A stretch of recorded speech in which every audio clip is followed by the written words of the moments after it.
Hey guys, it's TF Nut. Welcome back to the channel. Today we have another action figure review that's going to be of the G.I. Joe Classified Series Storm Shadow. This is the brand new Storm Shadow here. Retail Storm Shadow, and as the regular look for him. I have yet to review a single G.I. Joe Classified Series figure on the channel. I just realized now. I've had a good number ever since 2020. I just did not get around to reviewing them.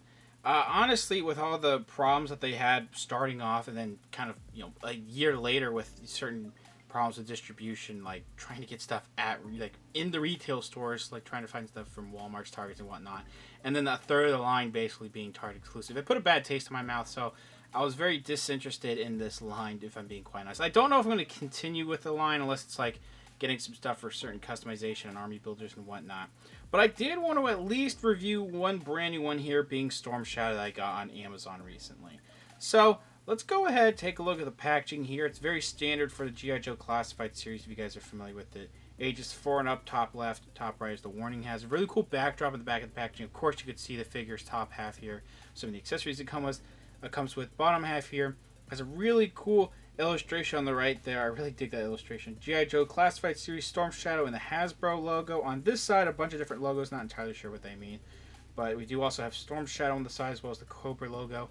Down towards the bottom, it does say number 35 out of the retail releases, and G.I. Joe there. On this side, really cool continuation of that illustration that you saw on the front. I really dig that. On the top, it just has the Cobra logo on the left, number 35 on the right. A really nice wide shot of the back of the packaging. That's one thing I'll give this, is that the packaging is really cool for a lot of these figures, and especially the back here with all these different characters. It looks awesome. And here's the bottom of the packaging, the barcode in case you need it. Let's go ahead and get this figure out of the packaging. Here is Storm Shadow out of the packaging. It is really awesome. I will complain about how the line is produced and released and whatnot. However, the figures themselves, when you get them in hand, are super awesome. Let's take a look at all the accessories that this figure comes with. Comes with a lot. We'll take a close look at the figure. As you can see, this figure comes with a ton of accessories. Maybe not along the lines of certain imports companies, but it's pretty darn close, honestly. First, I do want to talk about this.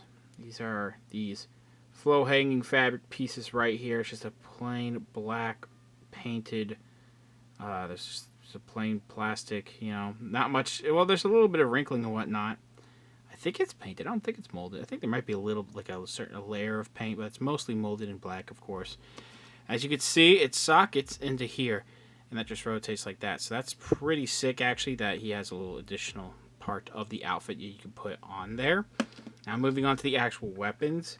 First of all, he comes with, if I can focus, he comes with a quiver. And this looks really good. I like the symbol on the quiver. It's mostly in a black molded plastic, but there are, of course, like red on the symbol there, and you do have some red on the arrows. All that looks really nice. You have the sheaths for the swords there, and there's even some detailing on the inside right there. And you have this peg, and it has a peg hole on the belt strap as well as his back. That looks like it's really tight, really not properly adjusted when they were making this. And I don't know if this is it's actually giving me trouble getting in there. So that's as good as I can get it in there for now. It kind of sticks out. I don't know what I'm doing wrong. I have to look at that later. But let's move on. Two of these swords. Let's zoom out a little bit. These swords look awesome. I really like the silver paint on the blades. The blades have really nice paint, man. These are just really sick. These little, I don't remember what part of the blade this is, this indent right here. But also the handles. Let me zoom in a little bit. The handles look great too. Look like snakes. I really dig that, man. Lots of nice texturing on the snake heads, on the blades, as well as the handles themselves.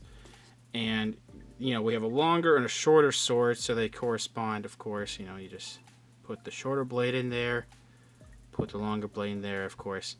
The way that the edge of the sword is, shaped, you just slide that in there, and they stay in pretty nicely. I'm shaking that.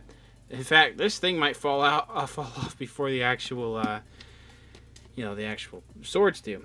We have a very basic black arrow with some red towards the back here. There's not much else I can go with, except it's like it's like firm enough, but it's not like brittle to where it's gonna snap in half. But I mean, you can, bend it in half, of course, but it's not like NECA where it's a hard plastic.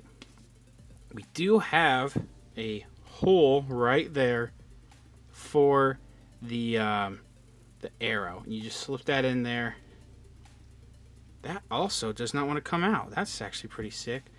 But as you can see, it actually blends in really well with the rest of them. It's just that, these parts of the arrows aren't painted black.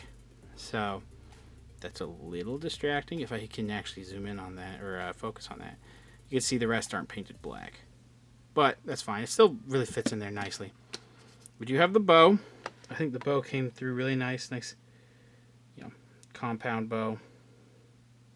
I have some red paint, or they added some red paint here. It's just mostly in a black molded plastic, though. It has a little bit of some lines sculpted in here. If you see this little hole right here, there is a peg that I mentioned earlier. You pop that in like so. I will show him towards the end of the review, when I do the photos, what he looks like holding his accessories. But for now, let's finish up with turning the brightness down a little bit. Just showing you the alternate hood piece here. The idea here is pretty simple. You just pop off the head because it has a separate, down hood piece, and then you pop this on, going in like that. It's gonna take too much time. I just know it if I do it right here and now. So I'm just kind of showing you what this looks like. But this piece here, you can't pick it up too well because of the camera. I feel like when something is white right in front of it, you can't really pick up the details that easily. But it does have some tears detailed on the outside there. It actually has some nice patterning throughout the whole hood. I really don't know why I can't see that. You can I think you can see a little bit. If I keep going darker, just for now, you can see that. I'm not crazy. There is some patterning.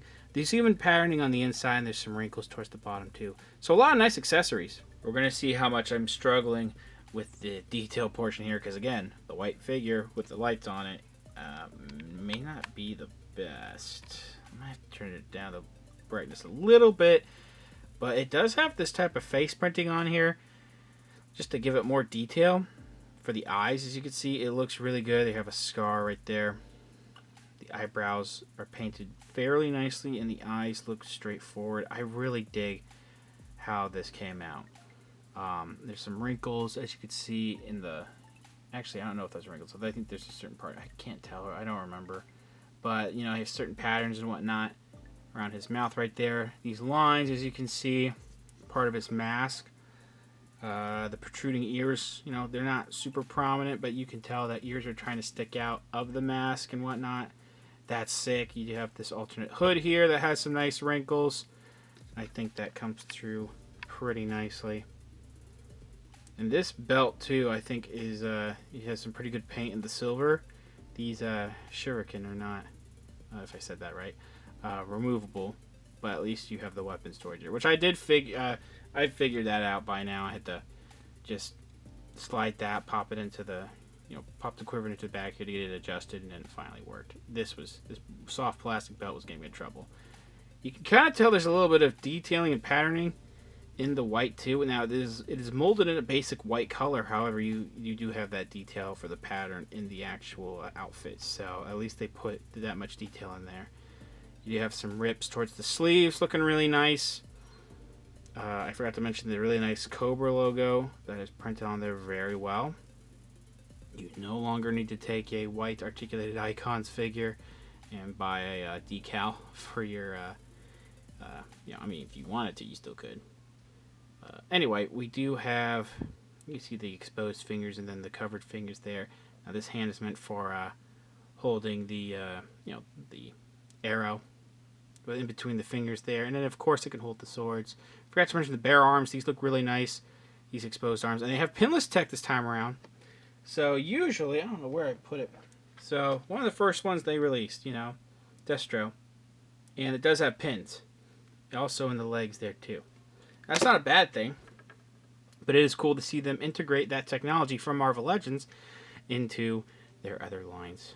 And you can see, actually the skin tone I think is pretty consistent, except it might be a tiny bit dark when it comes to the skin tone on the elbows here. But everything else, like the muscles, the way all that is detailed, looking really nice. So there's, I forgot to mention this gauntlet. And I forgot to mention also, there's like a variation of gray, you know, like dark gray mixed into the white gray on the bracers. And here's what the other hand here looks like. And then the same thing there. So that looks really sick, actually. This basic black belt here, as you can see, it's nicely painted. It's a little bit, I think it's molded in black, actually. I think the white is painted on, because I can see some black coming through, and there's a lot of splotches there as well, especially you can tell right there. So there's that, but they do have some nice details on the pouches and whatnot. There's really only one pouch, actually. We get down to the legs, some nice patterning still in the legs, and there's some wrinkles you can see towards the crotch. You can see the back there, the nice lines and patterning. Let's see if I might need to back out a little bit. Pinless tech on the legs too, with some nice wrinkles. And this, even like me looking at it in person right now, it's a little bit more subtle, but there is patterning similar to the chest on the legs, and the way that the outfit is designed with the nice lines going outward from the inner thighs, looking nice wrinkles towards the bottom of the calves and whatnot. Then you get to the actual calves, well, really the bottom of the knee, I should say. You get to the calves here, and I really like the paint variation with the lighter gray and very dark, dirty gray towards the shoes. I really like this. I really like how it's detailed. Looks like a lot of actual wrapping and the detailing and the sculpting there. So that's really cool. That's what the bottom of the feet look like, just to give you a quick look. They have some detailing on the bottom of the toes, actually. And then this is what the top of the feet look like. Looking really sick. They have these protruding details on top of the foot there. And that's what that looks like there and there and whatnot. So yeah, really nicely detailed. It's just really good when it comes to details. It could be better with paint. Mostly in, it feels like, you know, the type of plastic. This is like a matte kind of plastic. I think whatever type of plastic they use for the legs, I mean, it's probably the same for the chest, but it's a little bit more glossy when you see it in person. Like, it just doesn't feel as detailed or it doesn't feel like there's any paint, where this feels like there's a little bit of paint on the legs there. But it's still, all of it looks consistent, you know, the white and whatnot, so I'm not going to complain too much about it. It's just something I thought I would mention. Articulation is also really good. It's always been good for this line. It has newer neck articulation compared to like Marvel Legends from like 2019 and whatnot. So we do have I think there's just a ball joint this time around. Sometimes they have a hinge and a ball joint in the neck, but I think there's just a ball joint, but there's also a ball joint going into the torso, so it allows for, you know, tilting, head going up, head going down could be better. Of course, full rotation. We do have butterfly joints. I just heard something snap. Do you hear that? That did not sound fun at all. This doesn't have any problem though. Arms go all the way around. I don't think it's loose. I don't know what happened there. Arms go all the way around. They go in and out. Upper arm swivel. You do get the double jointed elbows here. See if I can get that all the way bent. They actually do have a swivel at the gauntlet or the bracer. I really dig that. Up and down at the hands. I don't remember if he came with alternate hands. I don't think he does. But swivels here, and then this hand is also an up and down hinge. Ab crunch goes back that far, forward that far, and there's a ball jointed waist, so it can tilt a little bit, but mostly is going to be used for swiveling and maybe some help going forward and back. Drop down system for the legs, so it can kick out a little bit more if you needed to. And then back, maybe kind of. In and out, really nice. Full split. You do actually swivels up in there. That's because I just realized it's because I have a, you know, split still. It can kind of swivel up in there, you know, at that T-joint, but it's mostly, you're going to get the swivel at this cut, at the thigh. And you have the double jointed knees. We do have a swivel at the calf, up and down at the feet, which actually has some continued paint details on the, you know, the disc there. And you do have an ankle rocker. For size comparisons, I brought out a couple extra figures since we don't usually review G.I. Joes here on the channel. Right next to him on the left, that is one of the first ever G.I. Joe classified figures. That is Snake Eyes there, which I think made one of my top favorite figures of 2020 when it came out. But as you can see, I might have Snake Eyes posed a certain way, but I think it's a tiny bit taller than Storm Shadow, but they're pretty close in scale. When it compared to NECA figures, like on the right next to him on the right, that is the newer Ash Williams figure from Evil Dead. Of course, they're 7-inch scale to 6-inch scale. 7-inch scale figures going to be taller. Far left, Black Suit Spider-Man, which is going to be a little bit taller. Far right, first ever Black Series Mando, which is going to actually be a little bit shorter. I may have my grievances with the line, but that's for another video. Right now, though, this is a really awesome figure. They did such a great job, not just with the figure itself, but the accessories. The fact that you could pretty much, put everything together when it comes to weapon storage is a really nice touch. I was able to figure out how to finally peg it into the back, so we're good on that front. Everything looks really great. The figure itself looks really, really awesome. It could have better paint, maybe mostly in the torso, but other than that, it has really awesome, consistent paint throughout. And even certain molded pieces, the skin tone is molded in that color, and it looks really, really, well, mostly in the arms, I should say. It's really nice. Again, the paint and detailing on the accessories are really good. The articulation is also great, even though I had a little bit of a heart attack when that one piece broke out somehow. Overall, I'm having a lot of fun with this figure, and I think Hasbro did a really awesome job. It's a little over $20, like 22 to 25 bucks. It should be hitting certain stores hopefully soon. I got mine from Amazon, so if they don't have any more in stock, then maybe hopefully they'll have some soon. Thanks for watching. Please subscribe to the channel if you haven't already. Comment down below what you think about the figure, what you think about the review. Leave a like, share them with extra friends, follow me on Instagram for more content over there, and I'll see you guys later.